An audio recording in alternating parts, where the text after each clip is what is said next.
There's a theory that when Ben helped recreate the universe, he created and now resides within the reboot, missing the days when he barely had any responsibility and he could use his powers in any way he pleased without the world judging him.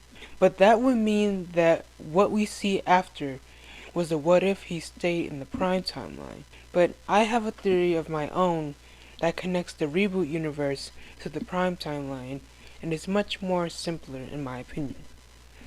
Many universes have their own maps of the multiverse. In the DC universe, there's Earth 1, Earth 2, Earth 3, and etc. or infinitum. In the Marvel universe, the main designated world is 616, with their MCU counterparts living on Earth 199999.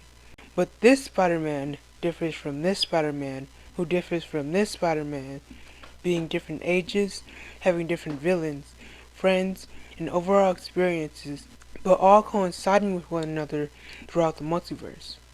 The same could be said for Ben and his alternate dimensional counterparts.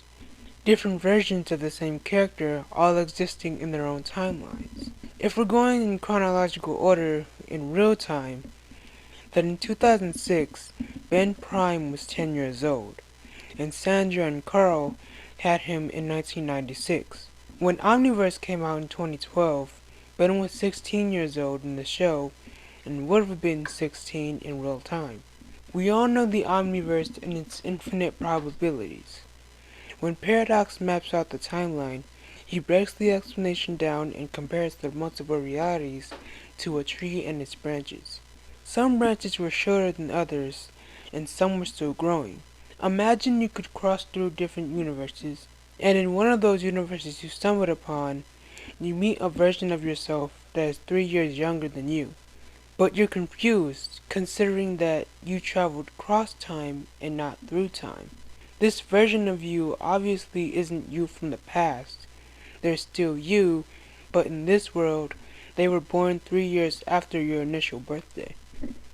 We've seen Ben 23, a younger version of our hero, live and coincide with Ben within the Omniverse. When we meet this Ben, he's 13 years old, being born in 2003, if we're going off the year Store 23 episode aired in 2013.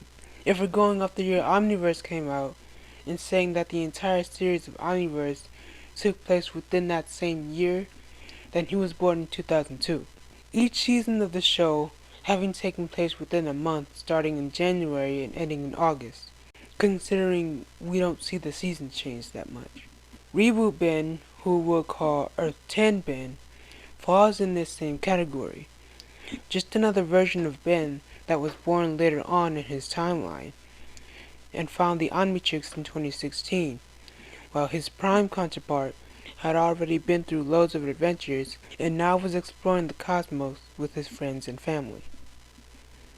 In the Flash TV show, Eobard Thawne, also known as the Reverse Flash, goes back in time to kill his arch-nemesis, the Flash, years before the hero ever gained his powers. When that fails, it leaves him stranded in that time frame, and in order to return to his home, he decides that he must be the one to create his greatest enemy. Barry Allen was supposed to become the Flash in the year 2020, but due to Reverse Flash's influence on the timeline, he got his powers in 2014 instead. Although his timeline was changed, there still exists a timeline where Flash debuts in 2020. In the Omniverse episode A New Dawn, Ben goes back in time to the early 1770s and teams up with Benjamin Franklin and fights against the young Vilgax, who is then informed about the Omnitrix. Who's to say that accidentally letting Vilgax know about the Omnitrix's existence didn't set the events of Ben Prime's timeline ahead of its original schedule? That hiccup could cause another timeline to be born, in which Ben obtained the Omnitrix when he was intended to. A timeline different from the one we know, but parallel all the same. The Omnitrix was sent to Earth before it was even completed.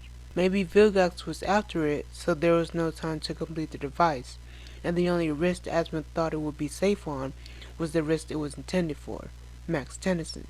But that just leads to even more questions, which is a video for another day. Thank you guys for watching. Leave a like if you want, and I'll see you when I see you.